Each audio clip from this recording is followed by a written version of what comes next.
In a world where Hollywood's glitz often hides the murky underworld of secret deals and shady alliances, two of the biggest names, Diddy and Johnny Depp, found themselves at the center of a jaw-dropping arrangement. But just as quickly as the pact was made, it started to unravel, revealing betrayal, manipulation, and shocking consequences. From clandestine meetings to legal showdowns, the real story of what went wrong is more twisted than any blockbuster plot. Stay with us as we break down how it all came crashing down. The night was one of those decadent affairs that only Hollywood could conjure. Chandeliers dripping with crystal, champagne flowing like rivers, and the scent of old money mixing with new ambition. The party was a swirl of designer gowns and tuxedos, the music pulsing through the thick velvet drapes of the private estate in the Hollywood Hills. It was here, amid the glittering crowd, that two of the most unexpected figures found themselves face to face, Diddy and Johnny Depp. Rumors had been swirling even before they crossed paths that evening. Diddy, the music mogul with an empire that stretched from recording studios to fashion labels, had been quietly seeking his next big move, something that would transcend music and cement his status as an all-around cultural force. Johnny Depp, meanwhile, had been navigating a treacherous road back to the spotlight after years of legal drama and public scrutiny. Both men carried the weight of their pasts and the tantalizing promise of reinvention. And for one electric moment in the mansion's gilded ballroom, their worlds collided. A handful of witnesses later said it was almost cinematic, Diddy in a tailored black suit, his signature swagger on display, and Johnny in a crisp white shirt, unbuttoned at the collar, a hint of his old rebel charm flickering in his eyes. They spoke in hushed tones, leaning close to be heard over the music, their laughter punctuating the buzz of whispered conversations around them. Nobody could make out exactly what was said, but the body language told its own story. Gestures of agreement, nods of shared ambition, a spark of something more than mere small talk. Sources close to both camps would later reveal that this chance meeting wasn't entirely accidental. There had been whispers for weeks that Diddy was scouting for an actor to front a crossover project, a film that would blend music, art, and performance in a way that hadn't been done before. Johnny, ever the risk-taker, was intrigued. His own circle had been pushing him to take on a bold new role, something that would show the world he was still a force to be reckoned with. In Diddy's vision, Johnny saw an opportunity to rewrite his narrative. In Johnny's star power, Diddy saw a chance to expand his empire beyond the confines of the music industry. The idea was still embryonic, little more than a shared fantasy between two men who knew what it meant to be both adored and reviled. But even in that first conversation, the outlines of something bigger took shape. They spoke of fusing their talents in a way that would silence the critics and set the stage for a new chapter. Diddy's team was already buzzing, their minds racing with possibilities. A soundtrack that would top the charts, a film that would turn heads, merchandise that would fly off the shelves. Johnny's people were cautiously optimistic, their guarded hope flickering behind the carefully neutral expressions they wore in public. 4 days after the party, the tabloids and gossip blogs couldn't get enough. Paparazzi photos of the two men deep in conversation became viral fodder. "What's brewing between Diddy and Depp?" one headline screamed, while another speculated about a secret project that would shock the world.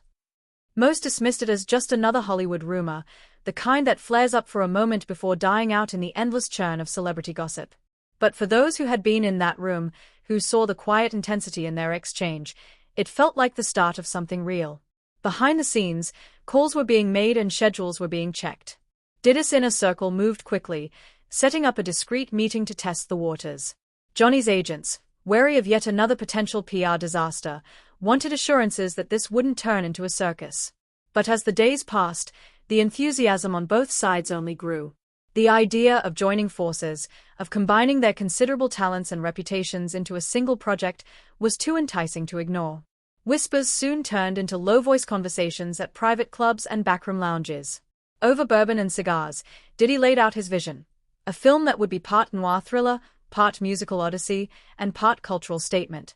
Johnny listened, his eyes lighting up as he considered the possibilities.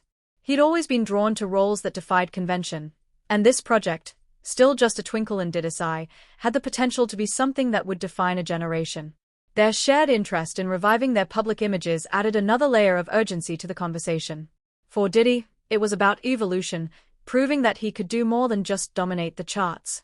For Johnny, it was about redemption, showing the world that he was still an artist, still relevant, still hungry for a challenge. In those early talks, the synergy between them was undeniable. The first hints of the project began to leak out in industry circles. An assistant director spotted at a late-night dinner with one of Diddy's producers. A stylist overheard talking about a game-changing role for Johnny Depp. Fans and followers clung to every scrap of gossip, parsing cryptic social media posts for hidden meanings. The speculation was a wildfire, and it seemed to burn brighter with each passing day. By the end of that first week, it was clear that this wasn't just idle chatter. Something real was taking shape, something that had the potential to rewrite the narrative for both men. The industry buzzed with anticipation. Could Diddy and Johnny really pull off a collaboration that would live up to the hype? Would this be the comeback of the decade, or just another cautionary tale of too much ambition and too little follow-through? The only certainty was that both men were all in, at least for now. They'd come together in the flickering light of a Hollywood mansion, two icons with everything to gain and everything to prove. And as the cameras flashed and the world speculated, they started laying the groundwork for what they hoped would be a triumph. But in the shadows of that glittering party, the seeds of something much more complicated were already taking root. And neither Diddy nor Johnny had any idea just how tangled, and how public, their journey would become.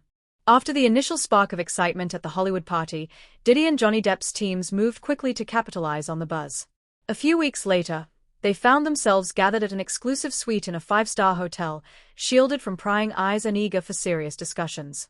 The suite, with its floor-to-ceiling windows and sleek furnishings, offered the perfect backdrop for what would become one of the most secretive negotiations in recent memory. The decision to hold the meeting in such a luxurious yet discreet location was no accident. Privacy was paramount.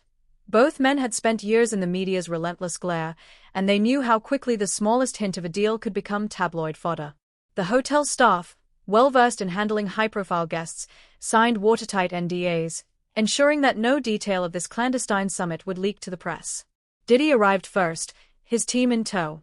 His longtime manager, a trusted lawyer, and a pair of trusted advisors filled the room with a quiet, almost reverential energy.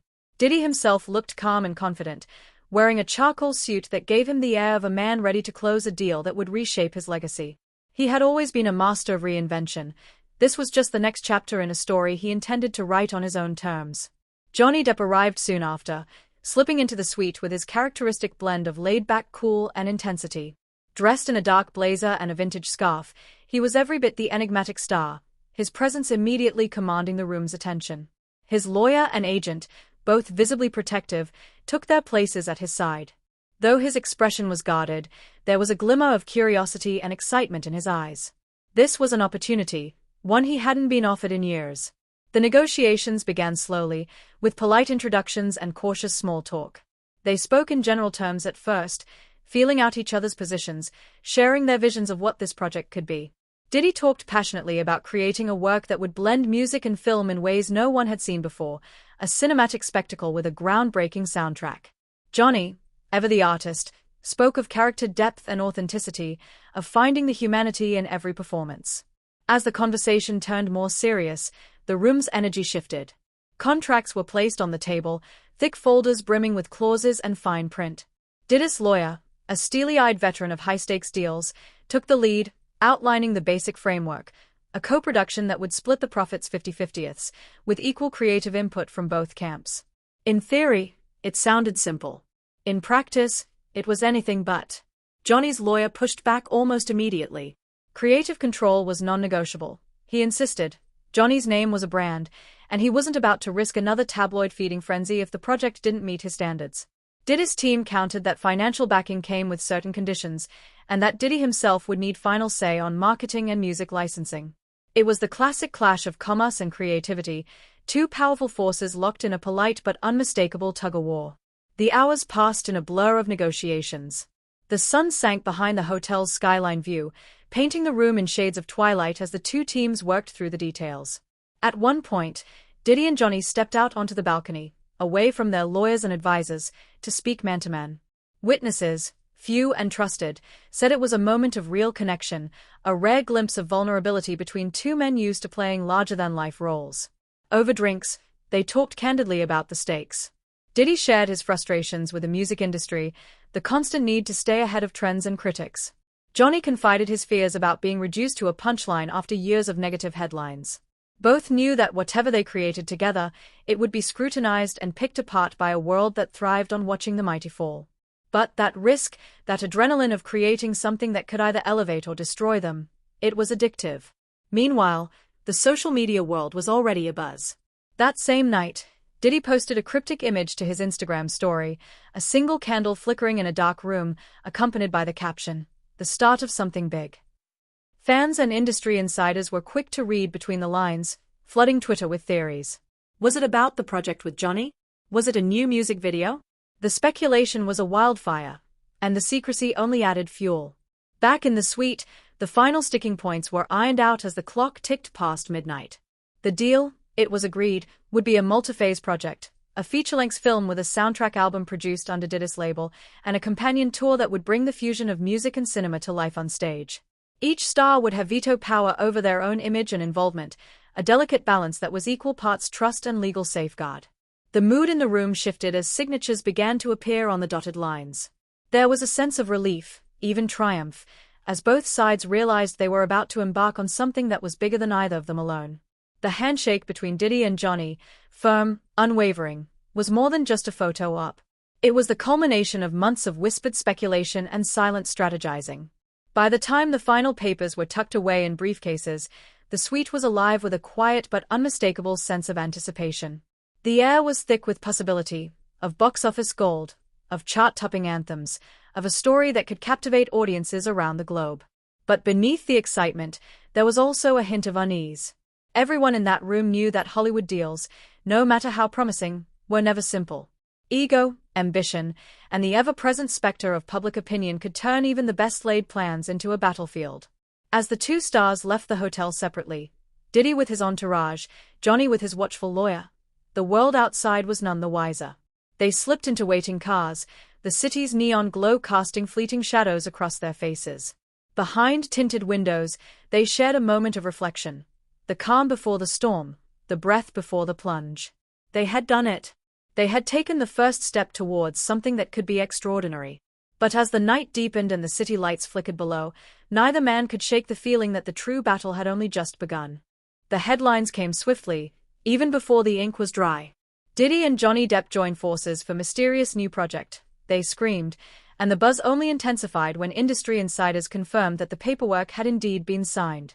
Behind the scenes, the mood was one of cautious celebration, a mixture of relief, excitement, and the cold calculation of what needed to happen next. In the days that followed the hush-hush hotel negotiations, both Diddy's and Johnny Depp's teams worked tirelessly to shape the narrative. Carefully worded statements were drafted to tease the project without revealing too much. A joint press release dropped like a bombshell. Global music and film icon Sean Diddy Combs and acclaimed actor Johnny Depp have signed a groundbreaking deal to co-produce an innovative film and music experience. The wording was just vague enough to keep fans guessing while assuring investors that this was no ordinary vanity project. The truth was, the deal was more than just a partnership. It was a gamble. Millions were already committed, with Diddy's label fronting a significant portion of the production budget. Johnny's team secured back-end points and merchandising rights, eager to ensure his creative contributions would translate into long-term earnings. It was a delicate balancing act. Both sides knew that if this project soared, it could redefine their legacies. If it failed, it would be another cautionary tale in an industry littered with them. The first few days after the deal was sealed were a whirlwind. Diddy's studio in Los Angeles became the de facto headquarters for the project, its cavernous recording rooms and plush lounges buzzing with activity.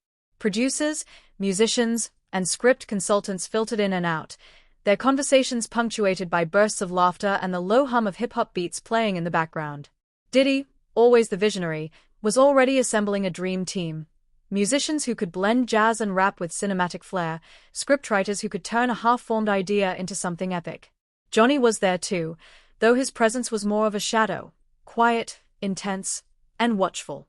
He sat in on early script meetings, scribbling notes and occasionally offering a wry smile or a raised eyebrow when an idea intrigued him. For all his laid-back charm, Johnny had always been meticulous about his craft, and he wasn't about to let anyone else dictate how he'd be portrayed on screen. His agent made that crystal clear to everyone. Johnny was not just an actor for hire. He was an equal partner, and he wanted his fingerprints on every frame. The creative process was exhilarating. The initial concept, a story about a haunted musician and a washed-up actor finding redemption in each other's worlds, seemed to capture everything they both needed. It was part noir mystery, part musical odyssey, and entirely unlike anything else in development. Every detail was debated. The cinematographer would need to be someone with a bold vision, the music a blend of old-school soul and modern hip-hop. They even discussed possible cameos from other artists, a who's who of the music and film world that would ensure the project was the talk of the town. But even in those heady early days, there were hints of the challenges to come. Johnny's insistence on authenticity meant that every line of dialogue was scrutinized, every costume choice debated. Diddy, ever the perfectionist, wanted the music to be more than just background noise. He envisioned it as the heartbeat of the film, a character in its own right. The clash of these two creative titans was electric, and for a while, it was a source of inspiration rather than conflict. News of the collaboration leaked out to a handful of trusted insiders, and soon enough, the world was on fire with speculation. Fans flooded social media with theories about the plot, the music, and the potential for a blockbuster soundtrack. This could be huge, one entertainment blog declared. A fusion of two icons with everything to prove. The excitement was infectious. Journalists camped outside Diddy's studio. Paparazzi snapped grainy photos of Johnny arriving in the early morning hours, and the project's hashtag began trending within hours. For a fleeting moment, it felt like the world was ready to see them both in a new light. Diddy's people carefully fed the hype, posting tantalizing behind-the-scenes shots on Instagram. Studio shots of turntables and script pages, the soft glow of a mixing console, the unmistakable silhouette of Johnny Depp in a fedora. Each post was a puzzle piece, and fans devoured them all, piecing together what they hoped would be a masterpiece. As the weeks passed, the project moved from concept to reality. Contracts were finalized, storyboards were drawn up, and a teaser soundtrack was quietly recorded in one of Diddy's state-of-the-art studios. Johnny, despite his natural skepticism, seemed to be relishing the chance to get back to what he loved most, acting, creating, inhabiting a role that would let him show the world he was far from done. Behind closed doors, though, the pressures were mounting. Investors wanted regular updates, their faith buoyed by the star power attached but tempered by memories of past celebrity missteps. Diddy's team fielded calls from sponsors eager to slap their brands on the project, but Johnny's agent was wary. He didn't want his clients come back tied to product placements and brand deals. It was another delicate dance, the age-old battle between art and commerce playing out in real time. Still, for all the quiet tensions and late-night strategy sessions, there was an undeniable sense of momentum. They had done it. They had taken an idea that was born in a crowded Hollywood ballroom and turned it into a real, living project. The final contracts were signed in a small, private ceremony at Diddy's home, a celebration that was part business, part personal milestone. They toasted with aged bourbon and grinned at each other across the room, two men who had spent decades at the top of their respective fields, now united by a shared vision. As they raised their glasses, there was no way to know how quickly things would unravel. For now, there was only the promise of something new, something daring. The deal was sealed. The cameras were waiting, and the world was about to watch them either fly higher than ever before or fall harder than they ever imagined. As the project moved into full-scale development, the initial euphoria that had bonded Diddy and Johnny Depp began to crack under the weight of their towering egos and the pressure of living up to the hype. What started as a partnership forged in mutual ambition was morphing into a battlefield of creative differences and whispered frustrations. The first signs of trouble emerged during the pre-production phase. Diddy, whose musical instincts were legendary, began to push for an even stronger musical influence in the film, envisioning sweeping set pieces that would double as music videos, grandiose visuals that would keep audiences talking for years. Johnny, on the other hand, was fixated on the script's emotional truth. He wanted the film to be a raw, intimate portrait of broken people finding solace in each other, with the music woven subtly through the story like a quiet undercurrent rather than a showy centerpiece. At the start, their differing visions sparked healthy debates. Johnny would pore over the script with the writers, tweaking lines and exploring the depths of his character's flaws.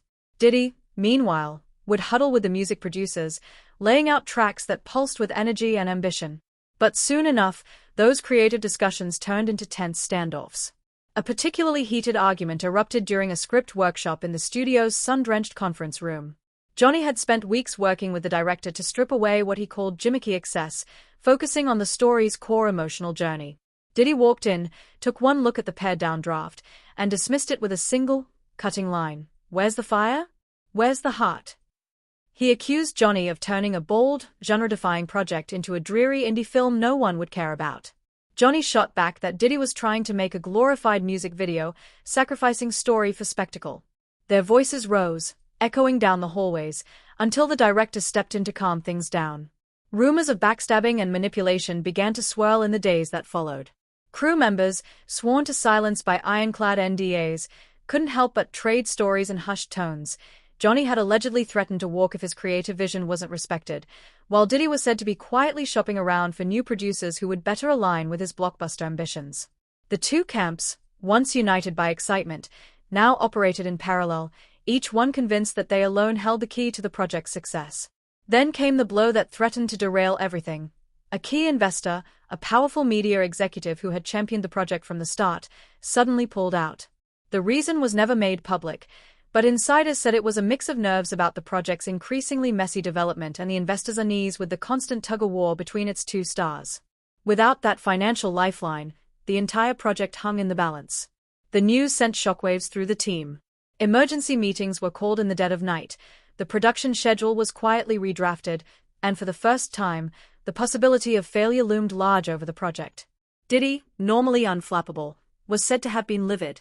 He saw the investors' exit as a betrayal, a sign that Johnny's insistence on creative purity was jeopardizing everything they had built. Johnny, for his part, felt blindsided and accused Diddy of prioritizing money over meaning. The tension was palpable in every interaction between them. At a closed-door production meeting, Diddy's frustration boiled over.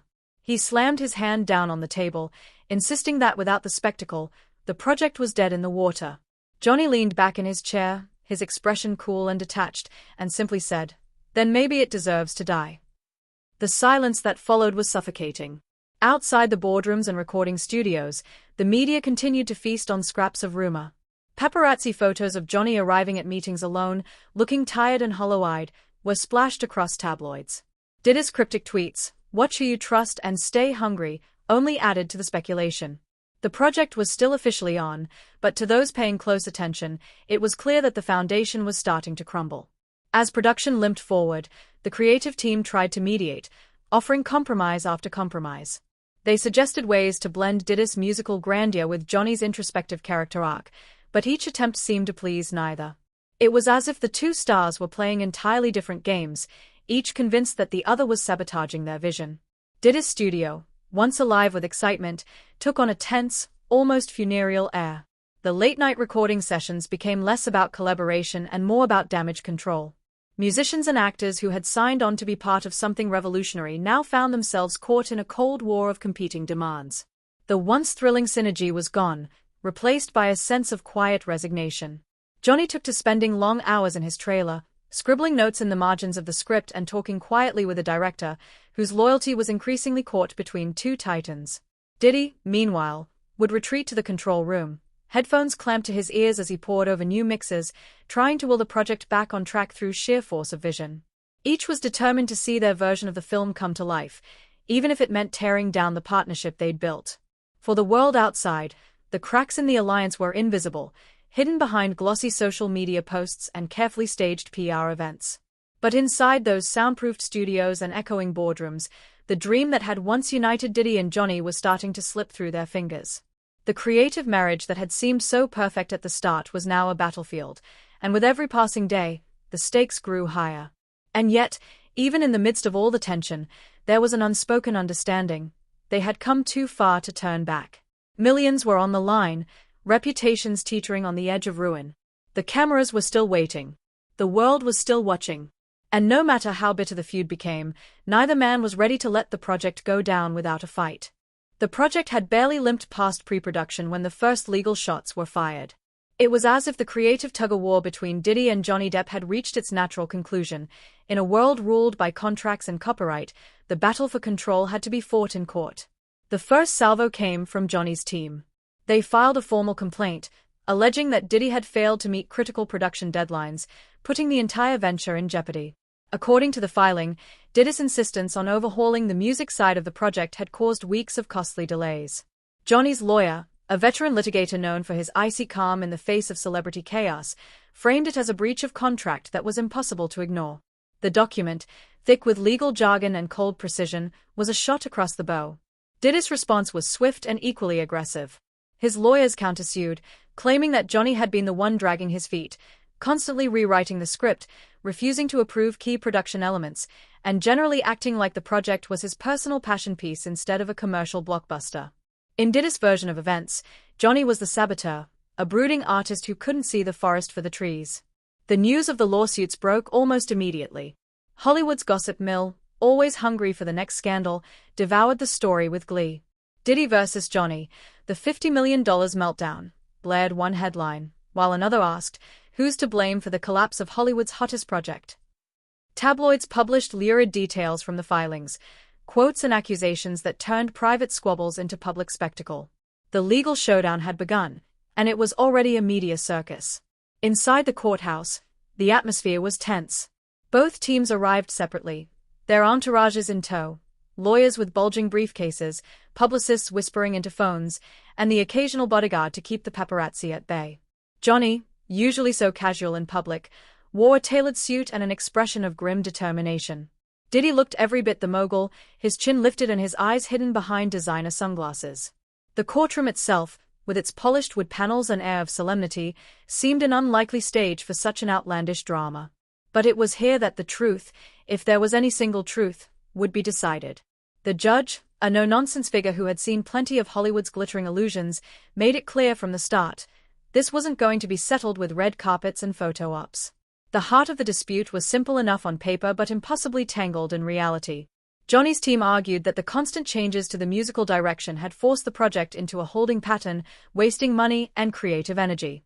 Diddy's camp countered that without the music, the project had no heartbeat, and that Johnny's refusal to compromise was a violation of their co-production agreement. Testimonies from key players only deepened the intrigue. Producers took the stand to describe late-night phone calls and heated email exchanges. One crew member spoke of a meeting where Diddy allegedly threatened to pull the plug if his vision wasn't respected.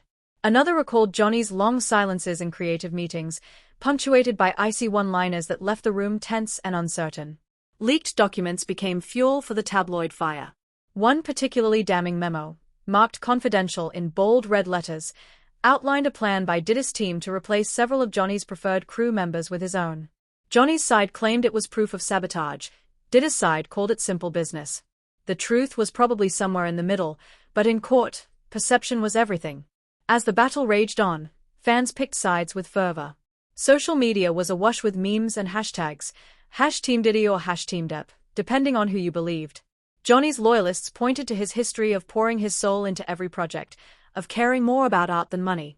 Diddy's supporters argued that he was the one taking the real risk, putting up the cash, taking the big swings, pushing for something the world had never seen before.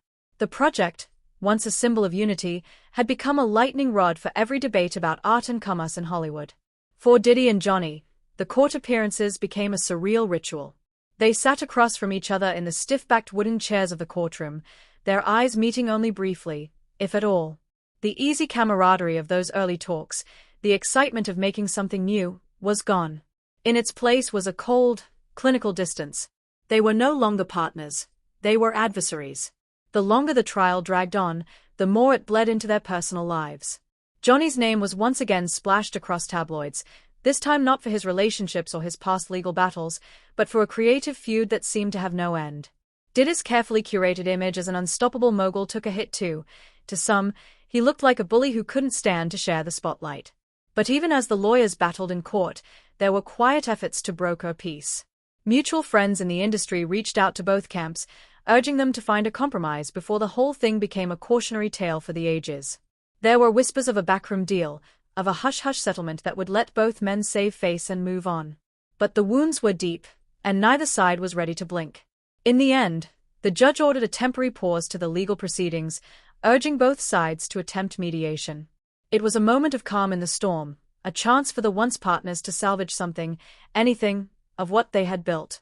But as they left the courtroom that day, their faces set in unreadable masks, it was clear that the real damage had already been done. The world was watching, hanging on every word of this high-stakes legal drama. And as the media circus churned on, the question was no longer whether Diddy and Johnny's project would ever see the light of day. It was whether either of them would be left standing when the dust finally settled. As the court battle rumbled on, the real court of public opinion took center stage. News cameras camped outside the courthouse day and night, turning every legal filing, every tense expression into a viral moment. The project that had once been a secret collaboration was now the hottest story in entertainment, and the media circus was in full swing. Paparazzi were everywhere, their lenses trained on Johnny Depp as he stepped out of blacked-out SUVs, his expression as enigmatic as ever.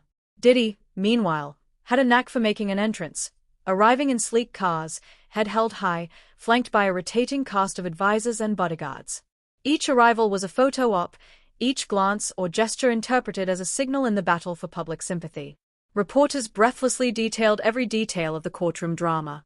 Depp and Diddy lock horns in Hollywood's most explosive feud yet, declared one glossy magazine, while another ran a double-page spread of grainy, zoom lens images, Johnny in a charcoal gray suit, Diddy in a black one, both looking like men who had traded in the glamour of their industries for the cold glare of a judge's bench.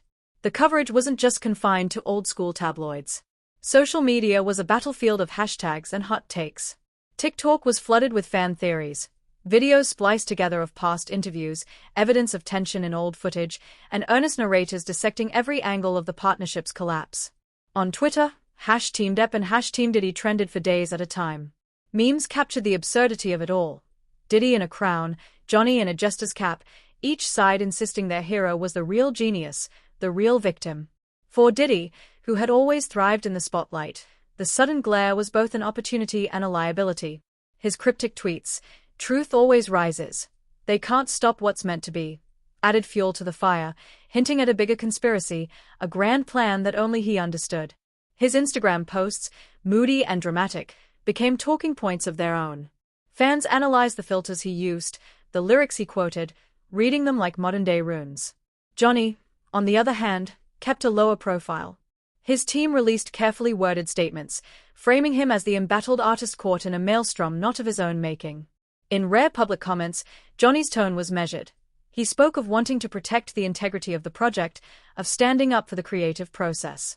But his every word was twisted by the tabloids, his past controversies dredged up again and again. Old headlines about lawsuits and relationships resurfaced, as if the media couldn't resist the chance to rehash his entire history. Amidst the chaos, the fans took it upon themselves to pick apart every frame of this unfolding soap opera.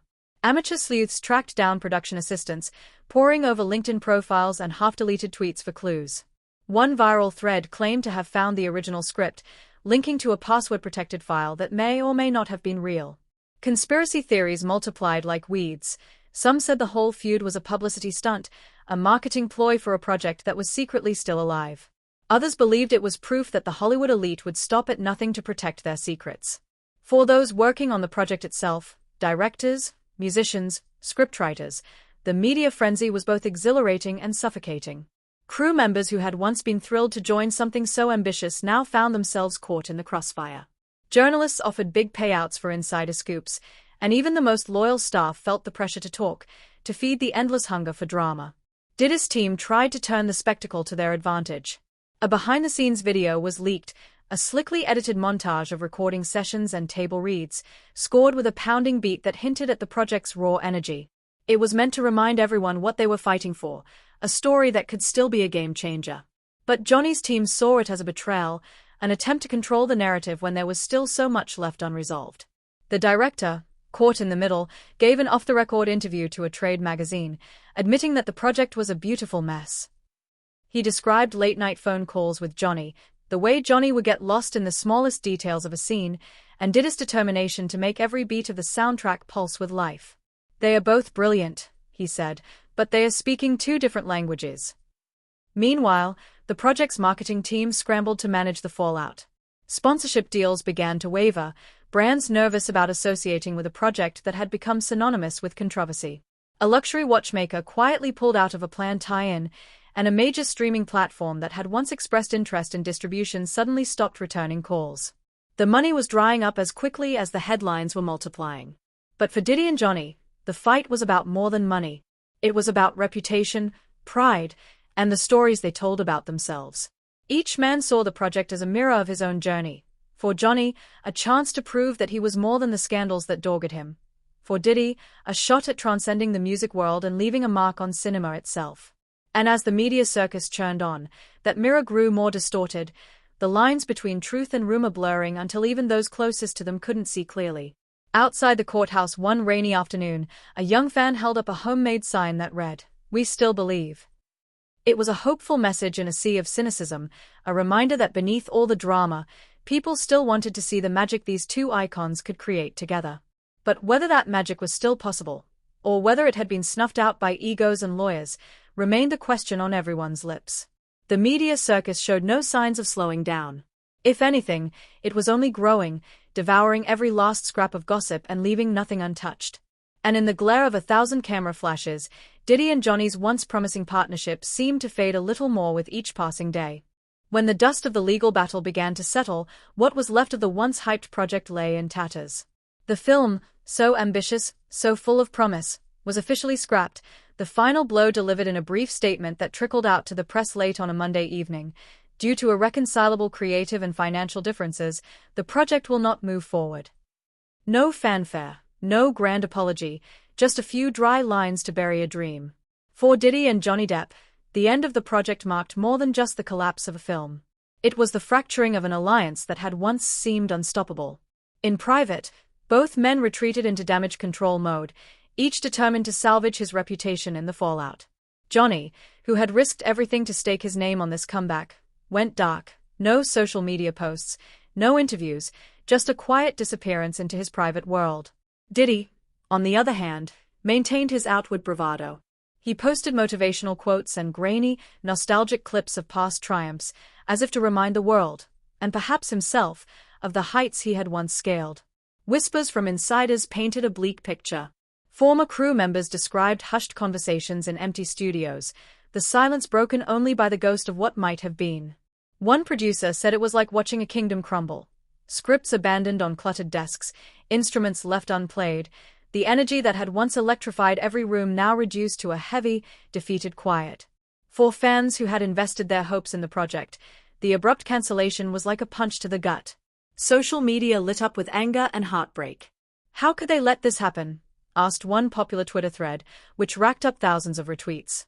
Others blamed the egos involved, the endless power struggles that had overshadowed the creative spark. They had it all: talent, vision, money. And they still blew it. One blog wrote, the headline dripping with both disappointment and grim fascination. In the days after the announcement, the narrative of what had gone wrong began to take shape. Industry analysts dissected the project's collapse in podcasts and trade articles, each piece of commentary adding to the cautionary tale. The consensus was clear: even the most star-studded partnership could be undone by unchecked ambition and an inability to compromise. For the Hollywood elite, it was a reminder of a bitter truth: no amount of money or fame could guarantee harmony in a creative marriage.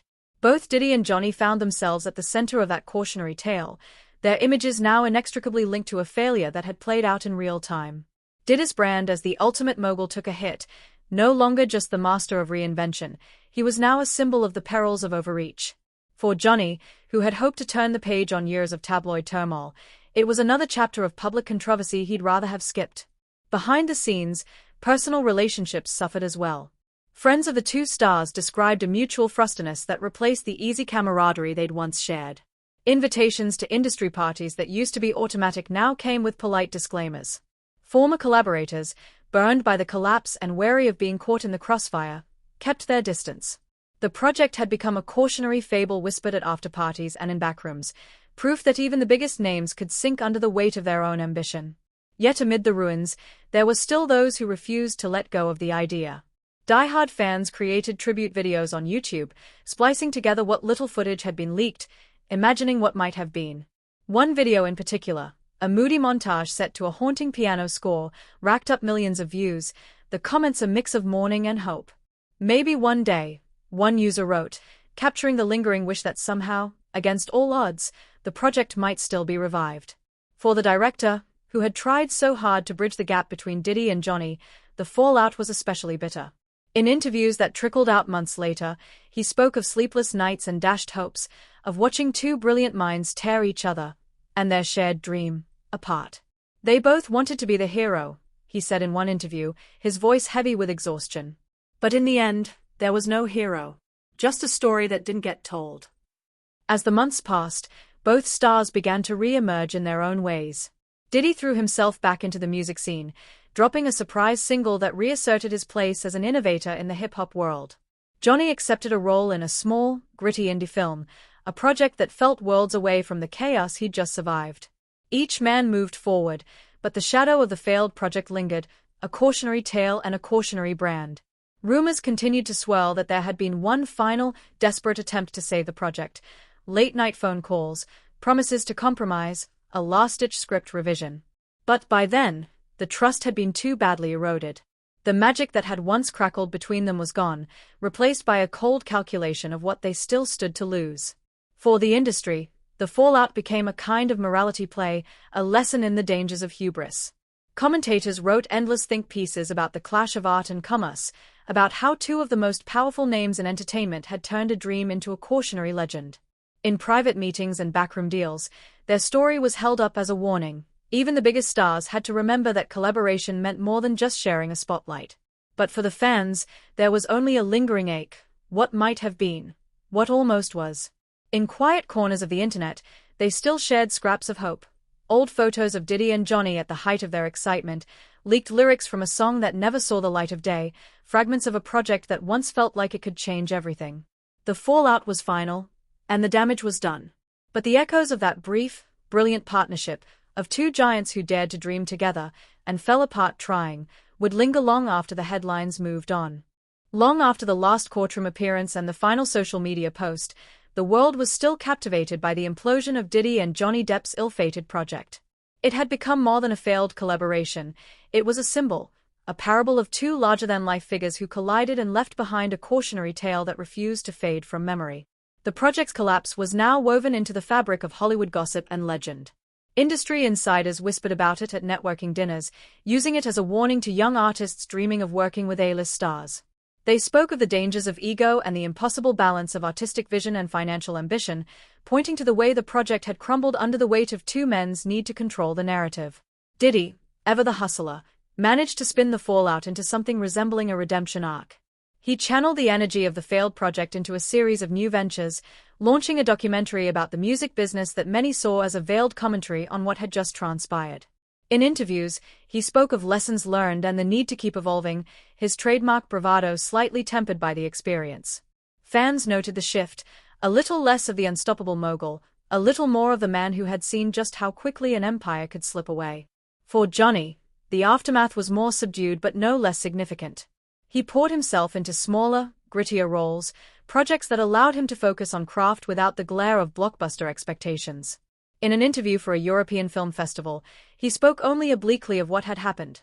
"Sometimes the stories we try to tell become stories of their own," he said with a faint, sad smile.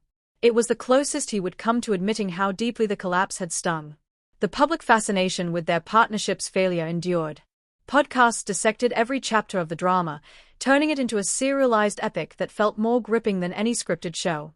Fans still debated which man had been in the right, trading theories in endless Reddit threads and TikTok explainer videos. Even people who'd never cared much about either star found themselves captivated by the idea of two icons undone by their own ambition. In the months that followed, previously unseen scraps of the project surfaced online. A demo track from Diddy's studio, just a minute of smoky piano and an aching chorus, leaked and went viral within hours. An early storyboard sketch, showing Johnny's character bathed in neon light, was posted anonymously on a film blog, fueling dreams of what might have been. These fragments, tantalizing and incomplete, only deepened the sense of loss and wonder. Analysts in the entertainment world took a more clinical approach. They pointed out that the project's collapse marked a turning point, a sign that even in an industry built on big names and bigger dreams, the rules had changed. Audiences were no longer content to just worship celebrity, they wanted authenticity, and the spectacle of Diddy and Johnny's feud had felt like the last gasp of an old-school Hollywood mindset. Yet despite all the noise, the final word belonged to the story itself, the story of two men who had come together with a shared vision and found themselves at odds with everything that vision required. It was a reminder that creativity was never easy, that even the biggest stars had to wrestle with doubt, fear, and the very human need to be heard. For those who had been part of the project, the crew members, the session musicians, the assistant directors, it was a bittersweet legacy. Many moved on to other jobs, their resumes forever marked by a line about a project that never saw the light of day. Some spoke of it as a badge of honor, a testament to having worked on something that had once burned so bright. Others spoke of it as a cautionary reminder to never get too close to the storm. Even as the world moved on to other scandals and stories, there were still flickers of the old magic. In quiet moments, fans would share a grainy behind-the-scenes photo or a snippet of leaked footage, their captions tinged with both nostalgia and longing. Imagine if they'd just listened to each other. One post read, a sentiment echoed by thousands of likes. The sense that something truly remarkable had slipped through their fingers was a feeling that wouldn't fade. For Diddy and Johnny, the final chapter was less about what they had lost and more about how they would carry the scars forward. Diddy returned to the studio with renewed focus, crafting beats that felt like confessions, albums that blended triumph with the faintest trace of regret. Johnny embraced the quiet dignity of smaller roles, his performances richer and more introspective, as if he had learned to find meaning in the spaces between the lines. Their paths, once so intertwined, now ran in parallel. Two men who had shared a moment of possibility, only to see it dissolve in the heat of clashing visions.